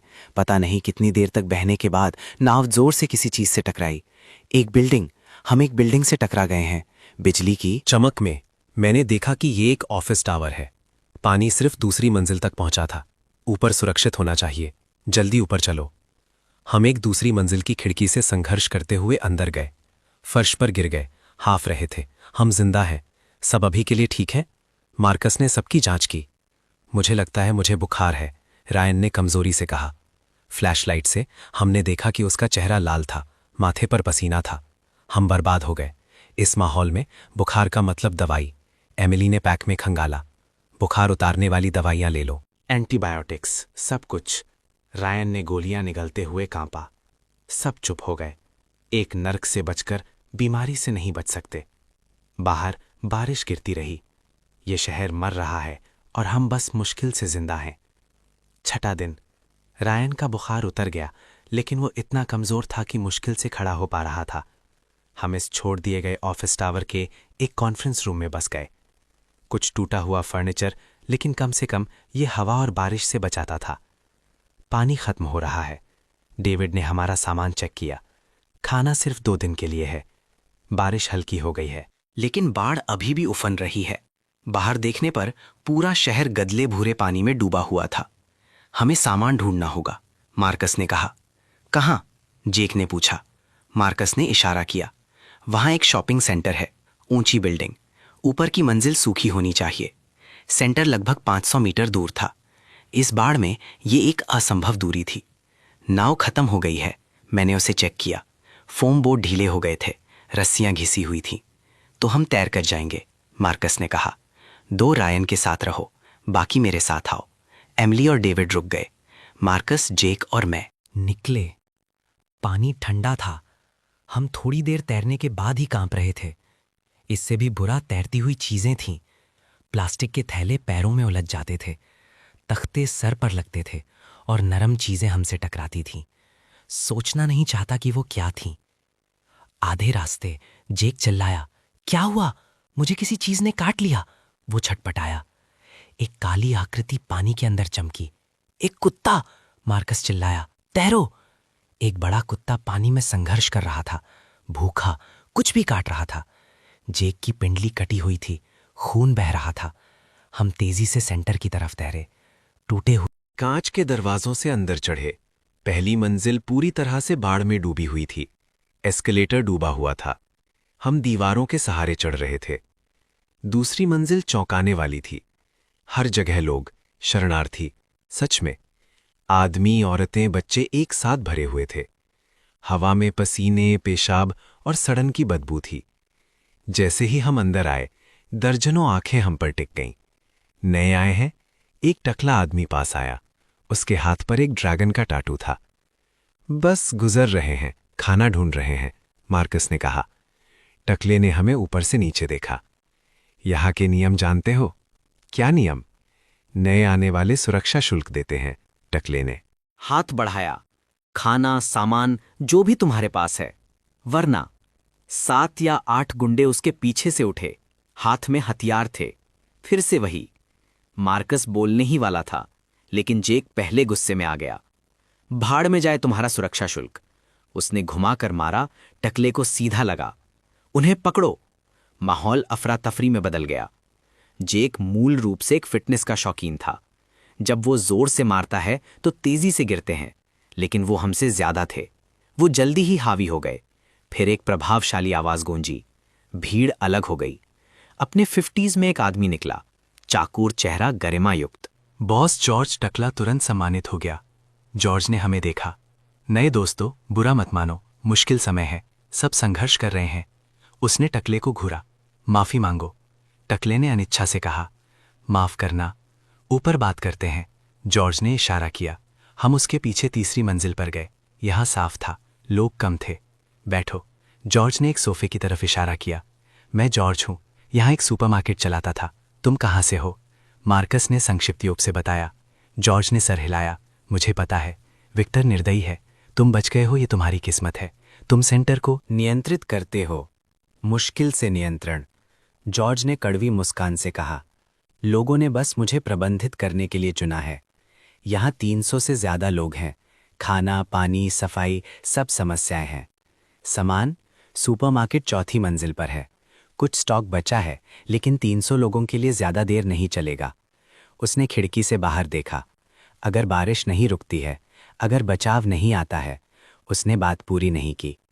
हम सब समझ गए। तुम रुक सकते हो, जॉर्ज ने कहा, लेकिन नियम मानना होगा। मेहनत में योगदान देना होगा। क्या मेहनत? सामान इकट्ठा करना, व्यवस्था बनाए रखना, और उसने थोड़ी देर रुककर कहा, लाशों को ठिकाने लगाना। लाशें? मैंने अब देखा कि लोग बहुत हैं, लेकिन बुजुर्ग या बच्चे कम हैं। बीमारी, भूखमरी, हिंसा। जॉर्ज की आवाज हर दिन भारी थी। अगर हम उनसे नहीं निपटेंगे तो महामारी फैल जाएगी। तुम उनसे कैसे निपटते हो? जॉर्ज ने खिड़की से बाहर इशारा किया। उन्हें नीचे फेंक दो। सरल, क्रूर, प्रभावी। हमें दवाई चाहिए, मार्कस ने कहा। हम में से एक घायल है। दवाइयां महंगी करेंसी है। जॉर्ज ने सर हिलाया। जब तक क्या? चौथी मंजिल पर एक फार्मेसी है, लेकिन दूसरा गिरोह उसे नियंत्रित करता है। जॉर्ज ने अपनी आवाज धीमी की। नेता को स्कार कहते हैं। 20 कुछ आदमी, सब निराशा में है। फिर से इलाके की लड़ाइयाँ, वो तुम्हारी नहीं सुनते, कोई किसी की नहीं सुनता।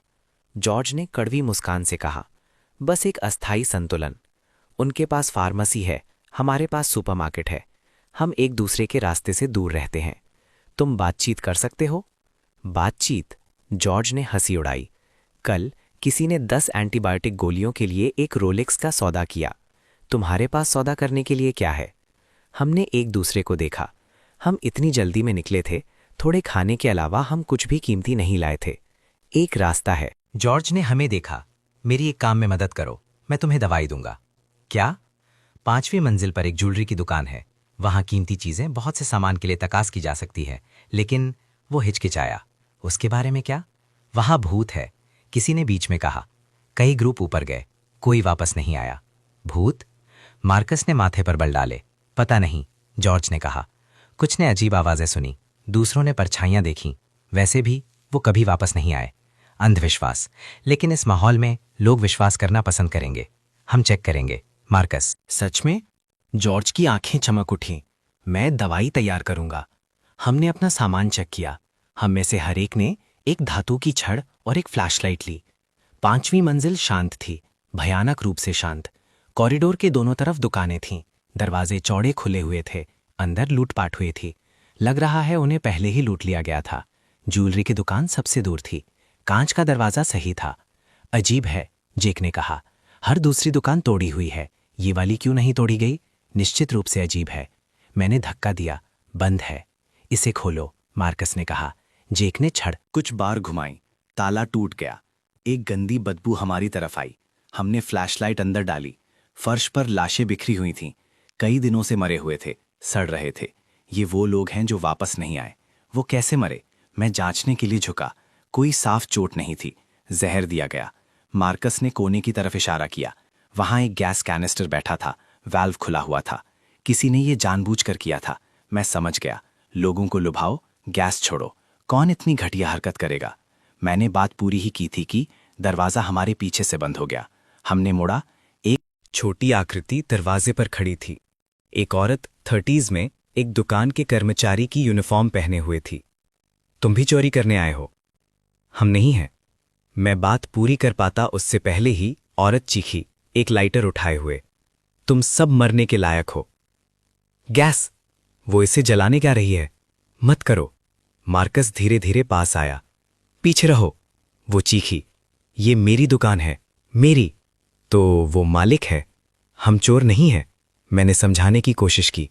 झूठे, सब झूठे। वो सिसकियां भरते हुए बोली, मेरा पति खाना ढूंढने गया था, उन्होंने उसे पीट पीट कर मार डाला। मेरी बेटी भूख से मर गई। ये सब तुम्हारी गलती है, तुम सब की। वो अपना होश खो चुकी है, पति और बेटी मर गए। वो पूरी तरह से पागल हो चुकी है। शांत हो जाओ, हम तुम्हारी मदद कर सकते हैं। मेरी मदद? औरत तीखी हंसी। बहुत देर हो गई, सब बहुत देर हो गई। हम सब साथ मरेंगे। उसने लाइटर जलाया। नीचे हो जाओ। मार्कस ने छलांग लगाई। उसने लाइटर छीन लिया। औरत चीखी और काटने लगी। जेक ने उसे रोका। नहीं, तुम मुझे मरने क्यों नहीं देते? क्यों? वो गिर गई, सिसकियां भरते हुए। हमने गैस कैनिस्टर बंद कर दिया, हवा के लिए खिड़कियां खोल दी। हम क्या करें? जेक ने पूछा।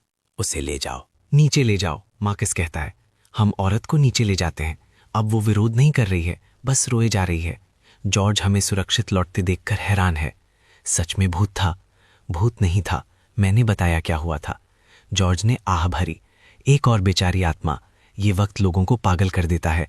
दवाई जो तुमने वादा किया था, यहां है। उसने एक छोटी सी एंटीबायोटिक की बोतल दी। इसे कम इस्तेमाल करना।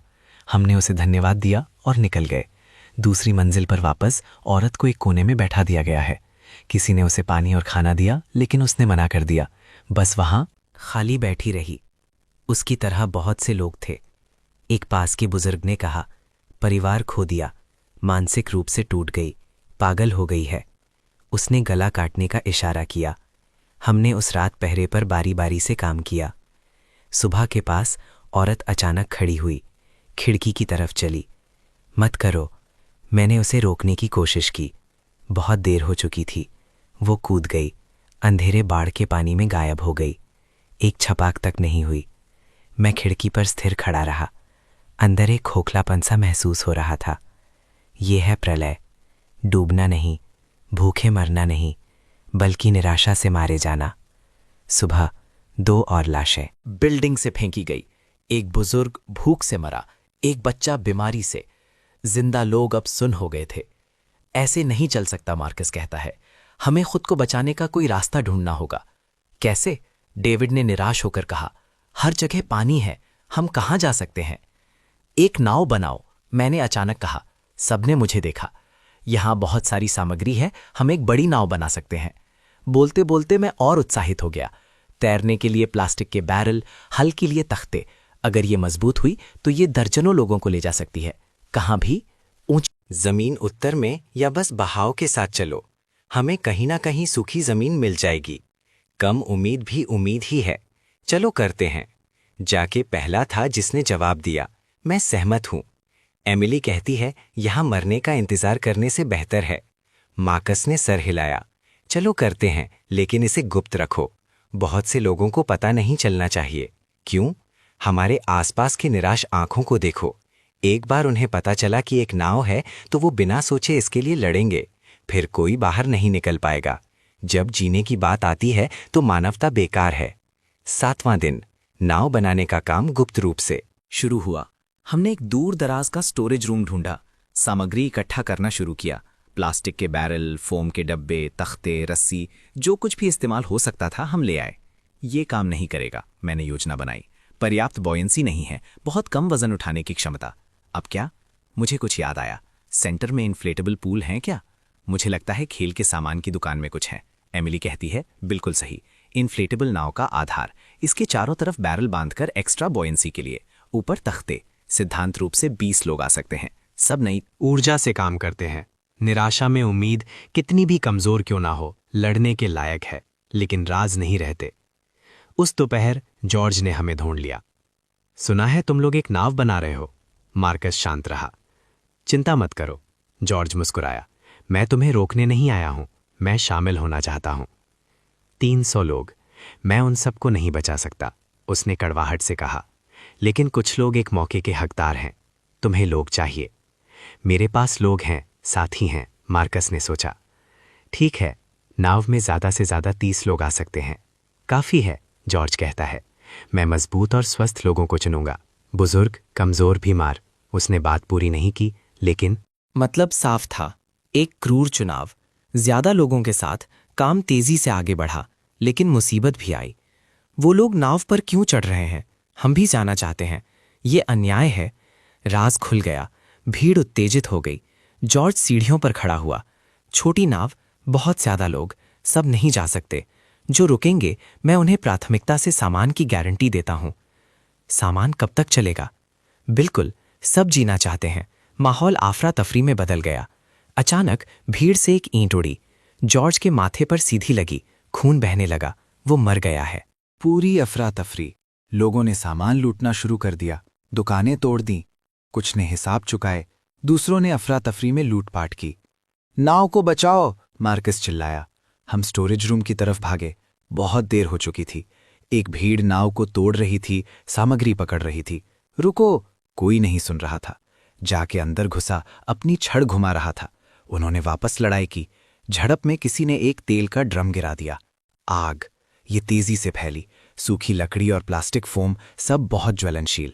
गाढ़ा धुआं उठने लगा। आंखें नहीं खोल पा रहे थे। भागो! लोग इधर उधर भागे। कुचलना, धक्का मुक्की, चीखें हर जगह। मैं एमिली को बाहर खींच लाया। हमारे पीछे आग भड़क रही थी। हम मुश्किल से दूसरी मंजिल तक पहुंचे।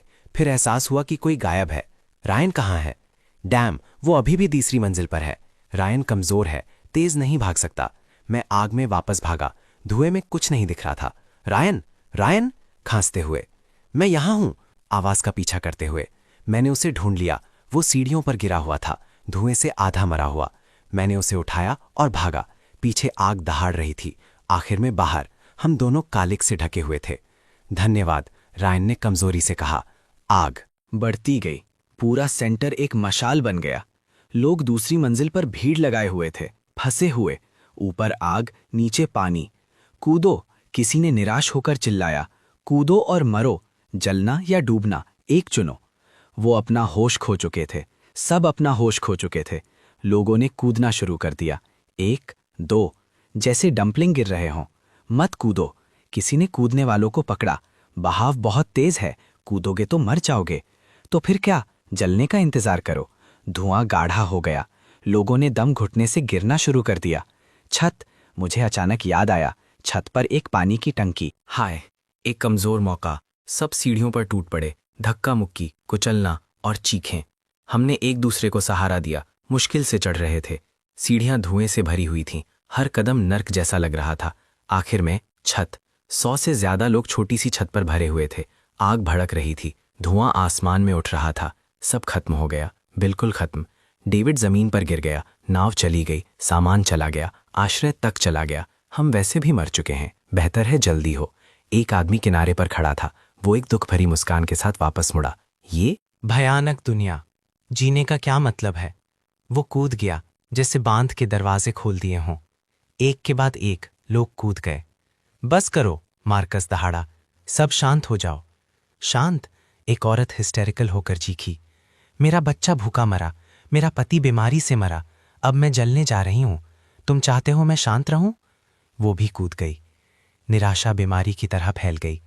जीने के लिए एक वजह चाहिए, मरने के लिए नहीं। देखो वो क्या है? एमिली ने अचानक इशारा किया। धुएं के बीच मोटर की हल्की आवाज।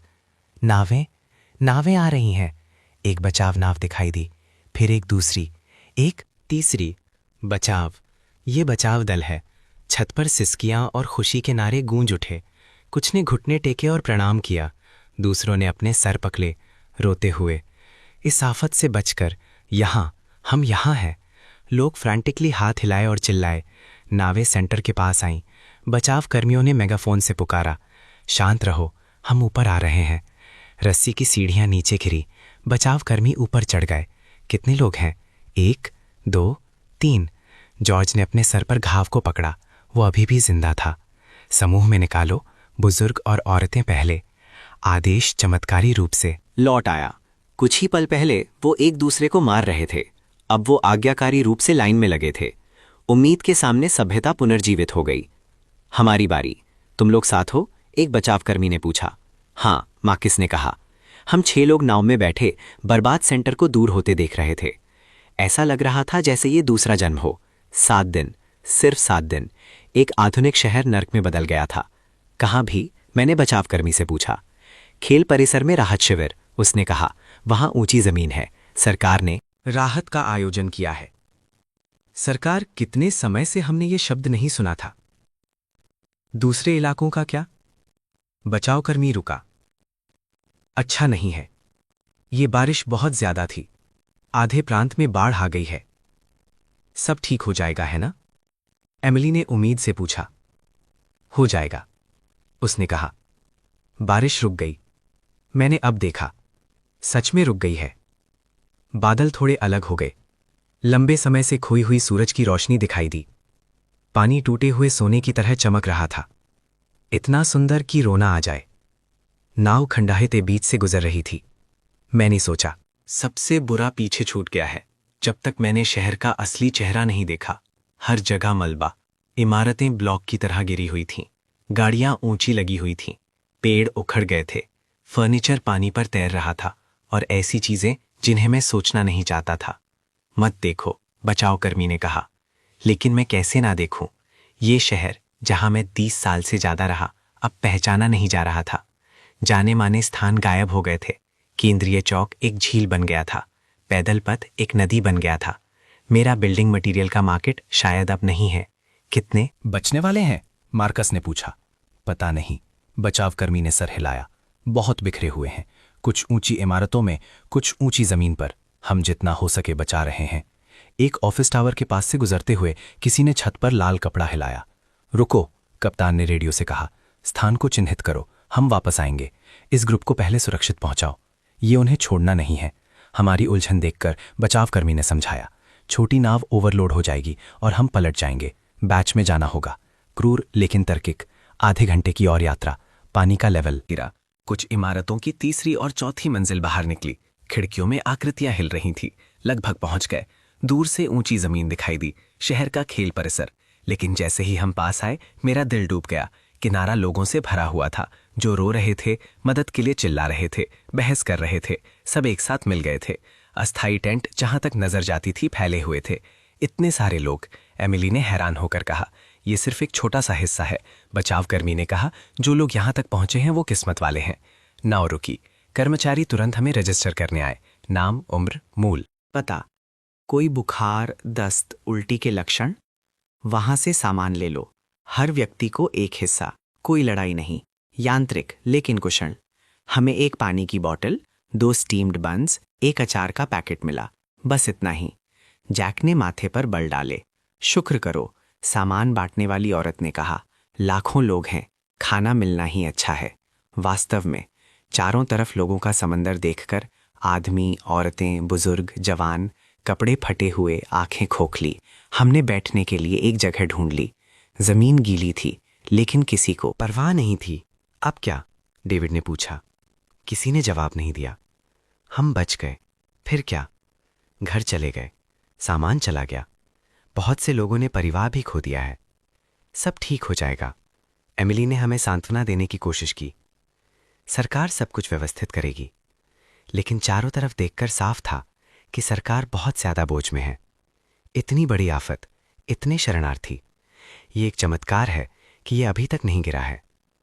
रात होने के बाद हालात और खराब हो गए। काफी टेंट नहीं थे, ज्यादातर खुले में सोए। तापमान गिरा, हल्की बारिश शुरू हुई, साथ में सिकुड़ो। सब सिकोड़ो, धक्का मत दो, फिर से धक्का दोगे और हम पानी में हैं। मेरा कंबल किसने चुराया? अफरा तफरी में विवाद बढ़ गए। तुम बाहरी लोगों ने हमारी जगह ले ली। आफत में अभी भी स्थानीय और बाहरी को बांट रहे हो। बाहरी लोगों को बांटा जाना चाहिए। ये हमारा शहर है। क्षेत्रीय विवाद फूट पड़े। स्थानीय लोगों को लगता है कि बाहरी लोग संसाधन ले रहे हैं। बाहरी लोग भेदभाव महसूस करते हैं। धक्का मुक्की जल्दी ही मारपीट में बदल गई। रुको सब, रुको। आदेश बनाए रखने के लिए काफी लोग नहीं थे। अफरा तफरी आग की तरह फैल गई। कुछ ने चोरी की, दूसरों ने उलझन में लूटपाट की। अपनी चीजों की रक्षा करो, मार्कस ने सतर्क होकर कहा। लेकिन बहुत देर हो चुकी थी। डेविड का बैग छीन लिया गया। उसका सब कुछ अंदर था। भूल जाओ, मैंने उसे पीछे रोक दिया। वापस नहीं मिल सकता। डेविड गिर गया, आंसू बह रहे थे। ये मेरी पत्नी की फोटो थी, आखिरी वाली, दिल तोड़ने वाली। लेकिन ऐसी कहानियां यहाँ हजारों हैं। आधी रात के बाद अशांति शांत हो गई। थक गए, सब थक गए थे। मैं मार्कस के सहारे बैठा था, रोने की आवाज से घिरा हुआ। खांसी, कराहना, सो नहीं सकता। मार्कस, ये कैसी आफत है। वो सिगरेट पीता है, लेकिन उसने पाया भगवान नाराज है। हम भुगत रहे हैं। क्यों? इसका कोई क्यों नहीं है, उसने कड़वाहट से कहा। जैसे ये पूछना कि बाढ़ क्यों आई ना, ये कितनी बड़ी चीज है। सुबह होने पर ब्रॉडकास्ट की आवाज आई, ध्यान दें। शरणार्थियों, नाश्ता बांटना शुरू हो गया है।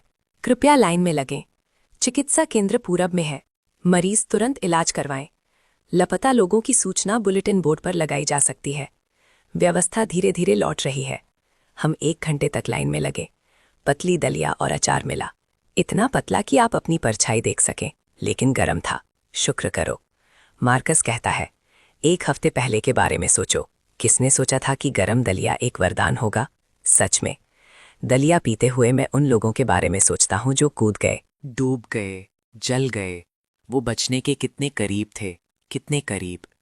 देखो, एमिली इशारा करती है। एक हेलीकॉप्टर गुजरा, एक बड़ा जाल ले जा रहा था। अंदर सामान था। भीड़ चिल्ला उठी, सामान, सामान आ रहा है। लेकिन हेलीकॉप्टर उतरा नहीं और दूर उड़ गया। हमारे लिए क्यों नहीं? उनके पास कनेक्शंस होंगे। अनुचित। शिकायतें बढ़ने लगी। सब जानते थे सामान सीमित है, ज्यादा नाजुक इलाकों को प्राथमिकता देनी होगी। लेकिन जानना एक बात है, स्वीकार करना दूसरी। दोपहर में सूरज निकल आया। लंबे समय से खोई धूप हमारी त्वचा पर गर्म लग रही थी। पानी का लेवल धीरे धीरे गिर रहा था। कुछ इमारतों का और हिस्सा बाहर निकल आया। पानी कम हो रहा है। कुछ लोग खुश हुए, लेकिन बड़ी समस्याएं आनी बाकी थीं। पानी हटने पर कीचड़ में क्या दिखा? लाशों की बदबू फैलने लगी। उनसे जल्दी निपटना होगा। चिकित्सा कर्मचारी व्यस्त हो गए, वरना महामारी फैल जाएगी। दोपहर में उन्होंने वॉलंटियर्स भर्ती किए, स्वस्थ पुरुष सफाई में मदद करने के लिए। मुआवजा है, एक्स्ट्रा खाना। हम 6 लोग शामिल हो गए। काम सरल है, मलबा हटाओ, लाशें हटाओ, गंदा, थकाने वाला, खतरनाक। लेकिन उस एक्स्ट्रा खाने के लिए हर कोई काम के लिए लड़ रहा था। मुझे ट्रांसपोर्ट टीम में लगाया गया। पहली बार इतने सारे मरे हुए लोगों के इतने करीब। मेरा पेट खराब हो गया। उल्टी खत्म करो, काम पर लगो। टीम लीडर ने बिना किसी भाव के कहा, आज ये इलाका साफ करो। यांत्रिक रूप से उन्हें हटा रहे थे। मत सोचो वो कौन थे, उनकी कहानियां, बस नंबर 1, 2, 3। जैसे ही सूरज ढलने लगा, मैं सुन हो चुका था। आज के लिए बस इतना ही, लीडर ने कहा। कल जारी रखेंगे। अपना मुआवजा ले लो। 2 बन, 1 अचार का पैकेट, 1 पानी की बोतल। आम रेशन से दुगना। क्या ये सही है? जाके कहता है अपना बुन चबाते हुए। क्या ये सही है? उस रात मुझे बुरे सपने आए। लाशें जिंदा हो गईं। पूछ रही थी मैं जिंदा क्यों हूं। मैं जागा तो देखा मैं अकेला नहीं हूं। बहुत से लोग रो रहे थे, चीख रहे थे, नींद में बात कर रहे थे। जिंदा लोग भी नर्क से गुजर रहे थे। सब ठीक हो जाएगा, एमिली फुसफुसाई। पता नहीं किसको सांत्वना दे रही थी। क्या होगा? पहली बार तारों को देखकर वो बहुत दूर लग रहे थे, उस जिंदगी की तरह जो हमने जी थी और कभी वापस नहीं आएगी। 10वां दिन। चमत्कारी रूप से बारिश पूरी तरह रुक गई। सूरज ऊंचा चमक रहा था। पानी का लेवल हर दिन 1 मीटर से ज्यादा गिर रहा था। इस रफ्तार से 1 और हफ्ता और ये खत्म हो जाएगा, मार्कस कहता है। लेकिन कोई खुश नहीं था। पानी हटने से तबाही दिखाई दी। कीचड़ हर चीज को ढक चुका था। इमारतें गिर गई थीं, गाड़ियां मुड़ गई थीं, पेड़ गिरे हुए थे, और सबसे भयानक, ब्रॉडकास्ट ने और वॉलंटियर्स भर्ती किए। सफाई तेज करनी होगी। ब्रॉडकास्ट दिन में कई बार होता था। ज्यादा से ज्यादा लोग जुड़ रहे थे, किसी और चीज के लिए नहीं, बस उस एक्स्ट्रा राशन के लिए। मैं ट्रांसपोर्ट टीम के साथ जारी रहा। इन दिनों के बाद मुझे आदत हो गई थी, या कहो सुन हो गया था। आज हम सेंट्रल हॉस्पिटल साफ करेंगे, लीडर ने कहा।